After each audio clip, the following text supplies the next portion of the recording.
It's Thursday, the 7th of October, 2021. Welcome to the Fear and Greed Business Headlines, where we give you the top 5 business stories you need to know in just 5 minutes. I'm Michael Thompson, and good morning, Sean Aylmer. Morning, Michael. 5 stories in 5 minutes. Here we go.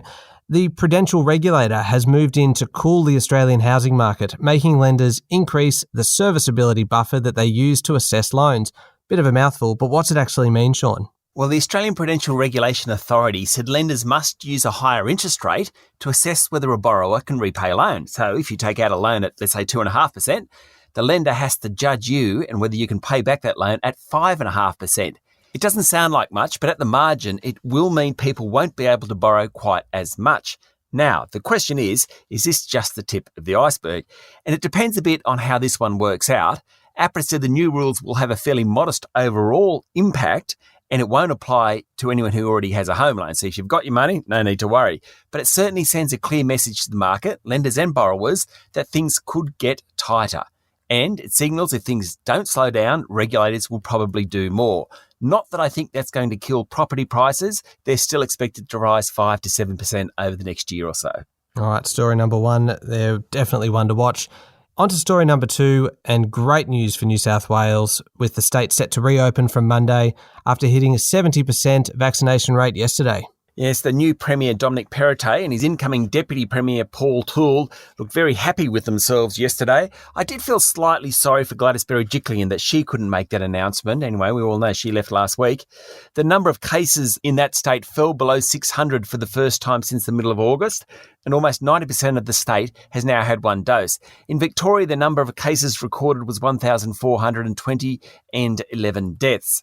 Almost 30 million jabs have now been administered across the country. That's more than 80% of people over the age of 16 have had at least one jab, and 59% are fully vaccinated. It's quite incredible, and in fact, we look like we're going to have one of the highest vaccination rates in the world eventually.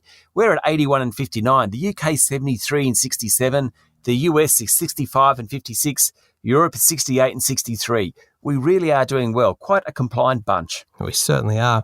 Now, Sean, for story number 3, you mentioned just then Gladys Berejiklian and her departure from the role of New South Wales Premier towards the end of last week ahead of an upcoming ICAC inquiry. Now, in Victoria, Premier Daniel Andrews is under attack about reports he's part of an ongoing investigation by the state's independent broad-based anti-corruption commission. Yes, The Age has reported that the Premier and a senior public servant were being examined over their roles in controversial deals which benefited the Firefighters Union. Mr Andrews wasn't commenting yesterday, and it made me think who'd want to be a Premier at the moment. This sort of thing going on, fronting cameras every day, a voracious opposition. Anyway, it's a bit early to say if anything will come of this. There's certainly plenty of smoke, but I'm not so sure how much fire. All right, story number 4. We're heading into annual general meeting season, and Australian businesses are really feeling the pressure to improve around ESG issues. What's going on? Well, a survey by research group FTI Consulting says that 1/3 of business leaders globally felt under extreme pressure to improve their commitment to environmental, social and governance outcomes. In Australia, that number is 30%. ESG has really shifted from a tick-the-box exercise to being part of the business outlook. Yesterday, telco TPG said it would power its entire operations by renewable energy within 4 years. Telstra's promised to halve its emissions by 2030. The big retailers are installing solar panels on rooftops to run stores. The miners are working hard to provide a feasible plan to reduce emissions.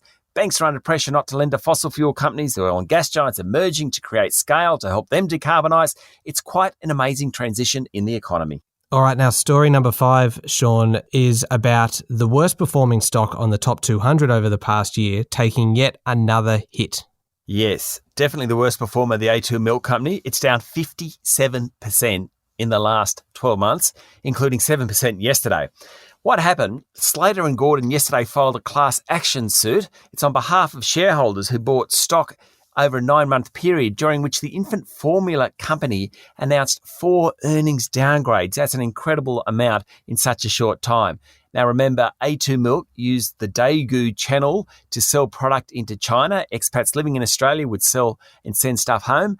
Of course, that channel has dried up. That's why A2 Milk has struggled so much, but now it's in trouble in terms of the class action lawsuit.